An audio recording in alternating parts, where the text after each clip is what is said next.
할렐루야. 153 저녁기도에 오신 여러분들을 주님의 이름으로 환영하고 축복합니다. 새로운 한 주를 시작하는 우리들의 마음에 하나님께서 새 일을 행하실 것에 대한 기대감을 가지고 오늘 이 저녁 시간 기도로 하루를 마무리하고 또 새날을 맞이하는 우리 모두가 되었으면 좋겠습니다. 하나님, 우리들이 오늘 하루 삶 가운데서 정결하지 못했던 것들 주님 앞에 고백합니다. 주의 성령으로 나를 거룩하게 정결케 하시는 놀라운 하나님의 회개의 역사가 일어나는 이 저녁 시간 되게 하소서. 우리 같이 그런 마음으로 정결한 마음 주시옵소서. 우리 같이 찬양하도록 하겠습니다.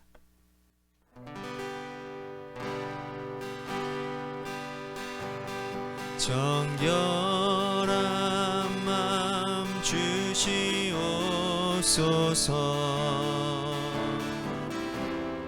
오 주님,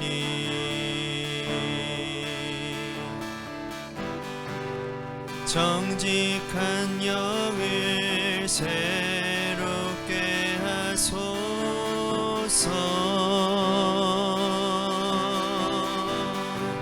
정결한 마음 주시옵소서. 정결한 마음 주시옵소서.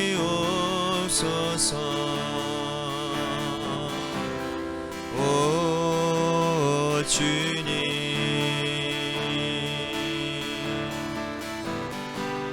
정직한 영을 새롭게 하소서.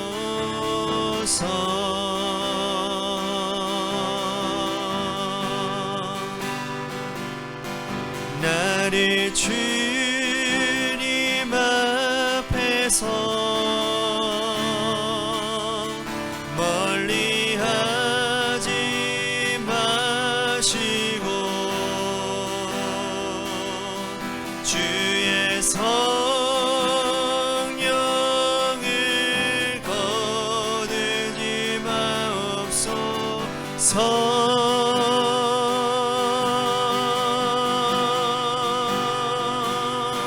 그 구원의 기쁨 다시 회복시키시며 변치 않는 맘 내 안에 주소서.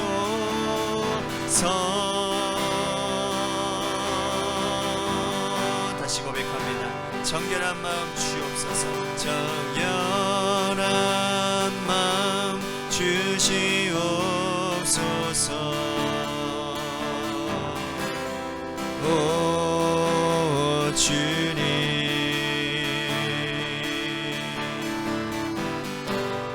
정직한 영을 새롭게 하소서.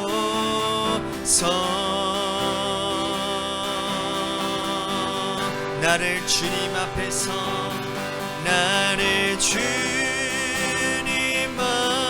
앞에서 멀리하지 마시고 주의 성령을 거두지 마옵소서.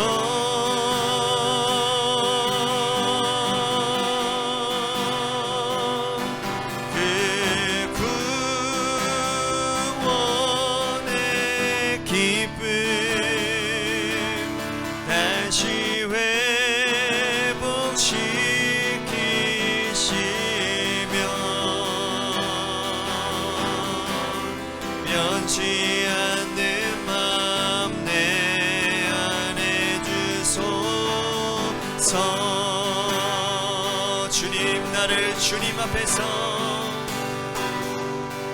나를 주님 앞에서 멀리하지 마시고 주의 성령을 거두지 마옵소서.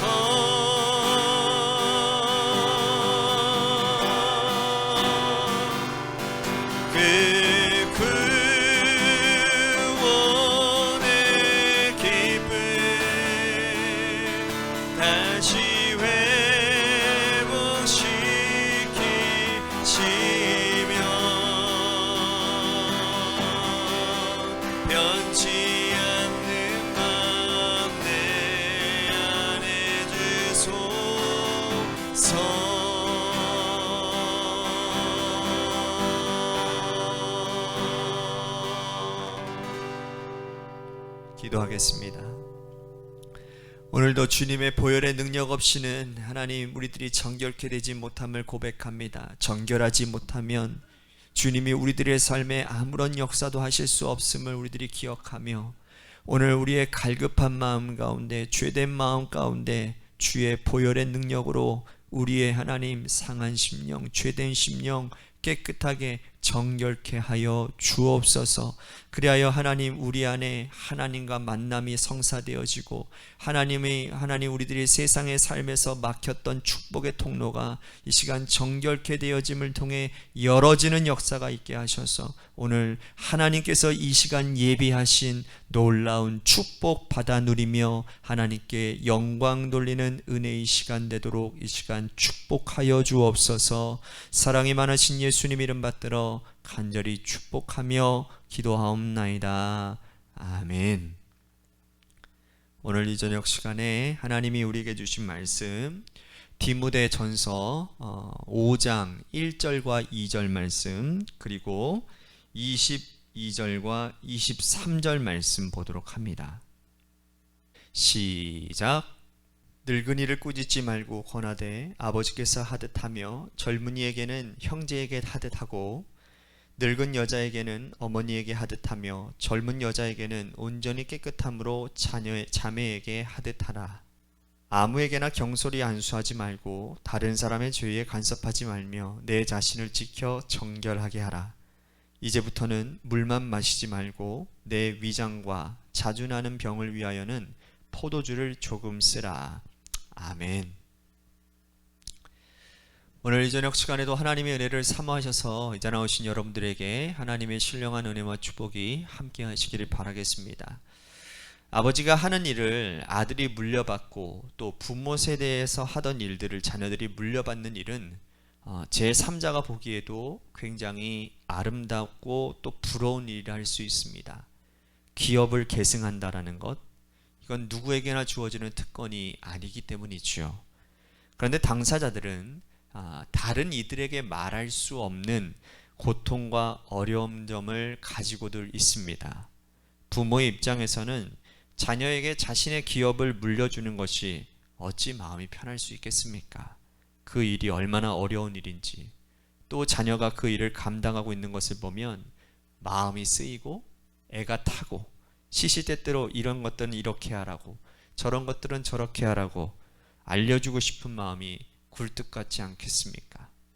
그런데 간섭하는 것 같아서 차마 그 일에 개입하는 것을 할 수가 없고 지켜보는 그 부모의 마음은 애간장을 녹을 정도로 아주 이중적인 고통을 겪고 있는 것이죠. 그것은 가업을 물려받는 자녀 입장도 마찬가지인 것 같습니다. 적어도 부모 세대보다는 내가 물려받는 기업을 잘 해야 된다라는 강박감과 부담감이 그들에게 항상 존재합니다.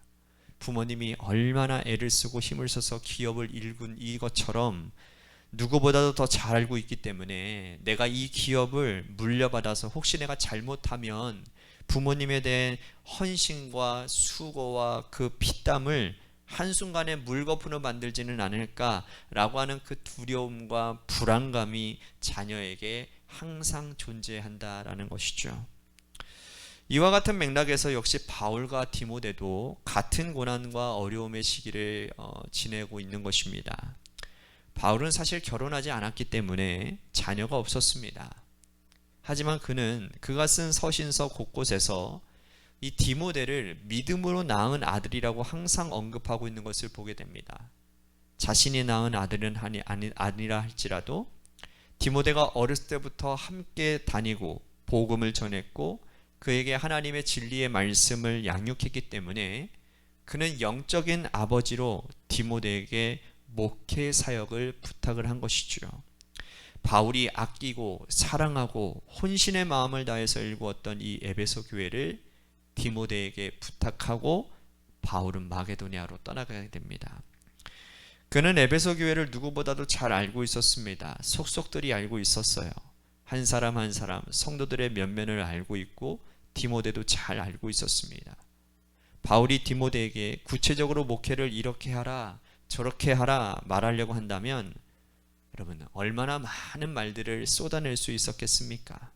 하지만 바울은 자제하고 또 자제했다라는 거예요. 그러면서 큰 목회의 틀을 디모데에게 이렇게 목회하면 좋겠다라고 조심스럽게 알려주고 있는 것입니다.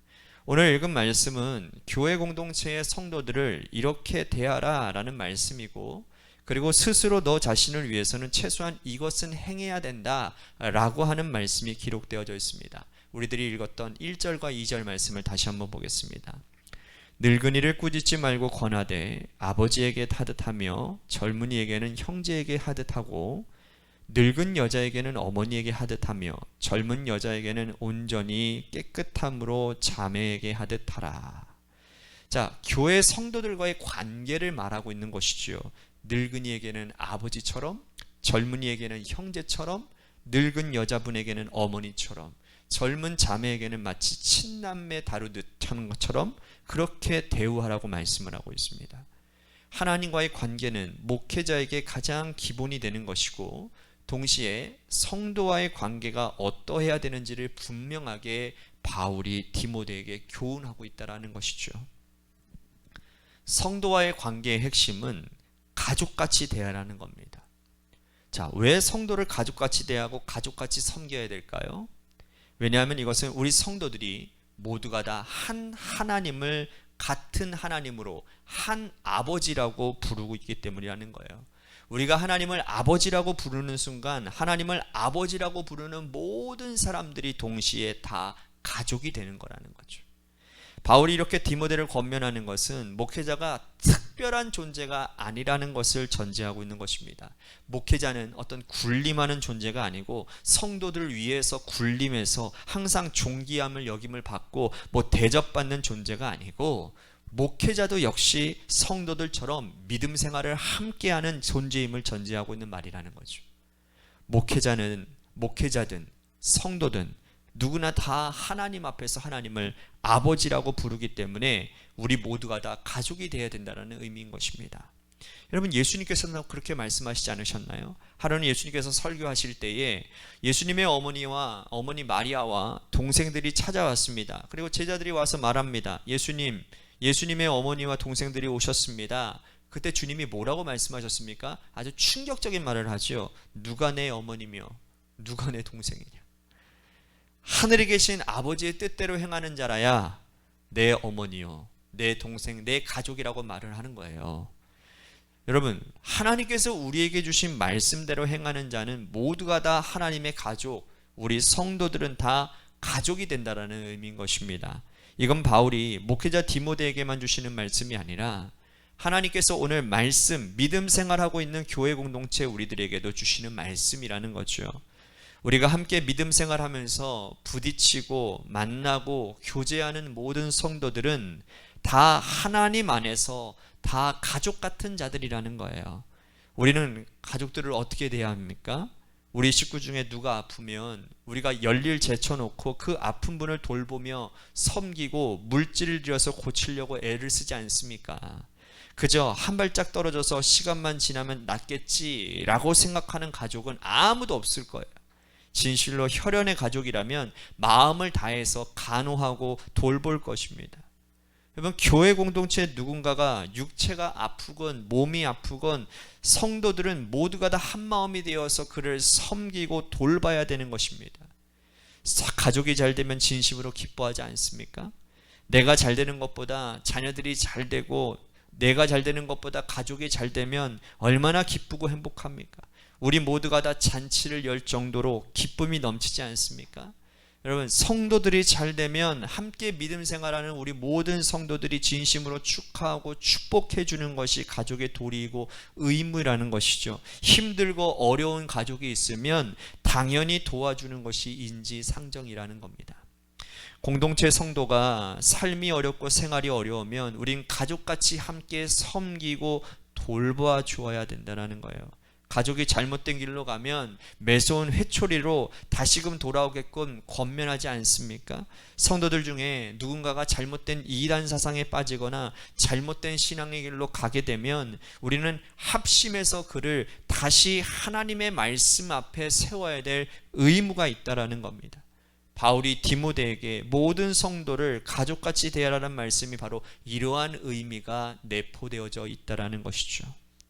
우리도 앞으로 믿음 생활하고 있는 교회 공동체 성도들을 모두가 가족같이 대하시고 진심으로 그들을 가족으로 섬기고 받아들이는 우리 관악교회 성도들이 되어야 될 줄로 믿습니다.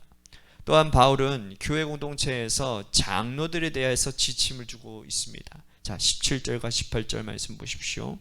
잘 다스리는 장로들은 배나 존경할 자로 알되 말씀과 가르침에 수고하는 이들에게는 더욱 그리할 것이니라. 성경에 일렀으되 곡식을 밟아 떠는 소의 입에 망을 씌우지 말라 하였고 또 일꾼은 그 삭슬 받는 것은 마땅하다 하였느니라. 자, 이때 당시에 장로들은 가르치는 일과 치리하는 일, 이 두 가지를 동시에 했다라는 거예요.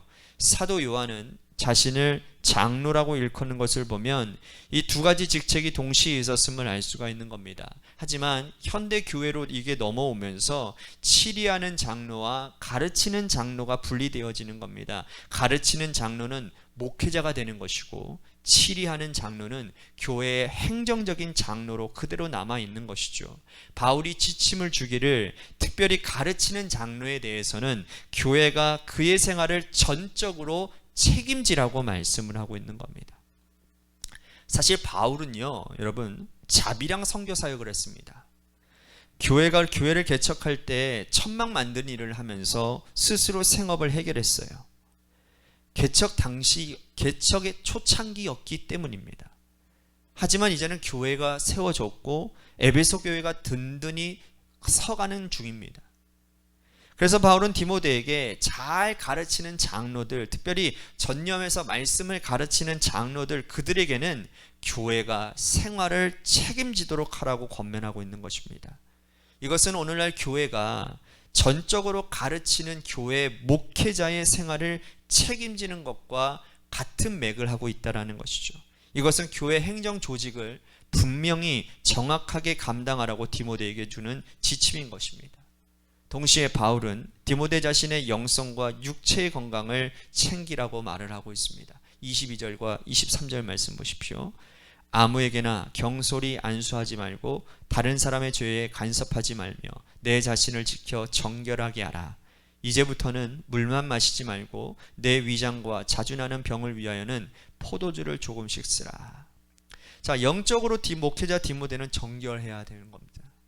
자신이 우선 정결해야 성도들의 영적 성결을 주장할 수 있기 때문이라는 거죠. 동시에 육신의 질병에도 자유롭기 위해서 너무 목회 사역에 몰두해서 스트레스 받지 말고 너의 위장병을 다스리기 위해서 포도주를 조금씩 쓰라라고 권면하고 있다는 겁니다. 여러분, 목회자의 건강이 교회의 건강의 척도가 되기 때문에 그렇습니다. 영성과 육체적 건강을 동시에 살필 것을 주문하고 있다는 거예요. 바울이 최대한 디모데의 목회 사역에 간섭하는 인상을 주지 않기 위해서 자제하고 또 자제하려고 했으나 이 말씀을 읽어보면 바울이 디모데를 얼마나 아끼고 있는지, 동시에 에베소 교회를 얼마나 사랑하고 있는지를 우리들이 이 말씀을 통해서 잘 알 수 있게 된다는 거예요. 오늘 이 말씀을 통해서 우리들에게 주신 하나님의 마음을 여러분들이 잘 깨닫고 하나님께서 우리 인생이 주 안에서 더욱더 복되고 열매 맺는 인생을 원하신다라는 사실을 기억하고 오늘 이 말씀을 여러분들이 마음판에 새기시고 이 말씀으로 여러분들이 기도하는 여러분들 되시기를 바라겠습니다. 우리들이 아까 전에 이 말씀에처럼 얘기했던 것처럼 우리들이 힘들고 어려운 사람들을 위해서 중보기도 하고 그들을 돌볼 의무가 있는 것이라고 성도도의 의무를 오늘 말씀하고 있습니다. 그래서 오늘 우리 정춘호 권사님 남편을 위해서 기도하도록 합니다. 내일 언제 시술이 될지는 잘 모르지만 화요일 날 시술 받으신다고 하시더라고요. 그래서 내일 시술을 받게 되어지는데 감사하게도 입원하는 내내 많이 병이 호전이 되어져서 시술 받게 되어졌다고 말씀을 하셨어요. 그래서 여러분들의 기도 덕분이라고 그렇게 말씀을 하시더라고요. 이거 보세요. 여러분, 기도하면 능력이 나타납니다. 기도하면 역사가 일어납니다. 이 사실을 믿으시지요? 내일을 위해서도 여러분들 기도해 주시고 또 우리 김순환 권사 권사님과 박경혜 권사님, 또 김호중 권사님, 또 많습니다. 아프신 분들 너무나도 많아요. 주미 청년도 지금 다리가 많이 부상을 당해서 많이 아픈데 인대 쪽에 문제가 생겼어요. 그래서 제가 주일날 혼자 속으로 끙끙 앓지마고 아프면 저한테 기도 요청해달라고 했더니 예배 끝나자마자 저한테 기도 요청하더라고요. 그래서 제가 기도해 줬어요. 여러분들, 이렇게 우리들이 기도할 사람들이 참 많아요. 경제적인 어려움을 갖고 있는 우리 성도들, 또 자녀들의 문제를 갖고 있는 성도들, 우리 여러분들 주변에 그런 사람들 있잖아요. 생각나는 분들을 위해서 시간 전심으로 우리 같이 기도하기를 원합니다. 마지막으로 여러분들의 삶의 자리와 여러분들의 자녀들을 위해서 기도하시다가 이 시간 돌아가시기를 바랍니다. 우리 같이 주님의 이름으로 여러분들 노래 끝날 때까지 우리 같이 함께 기도하며 나아가도록 하겠습니다. 기도하시겠습니다.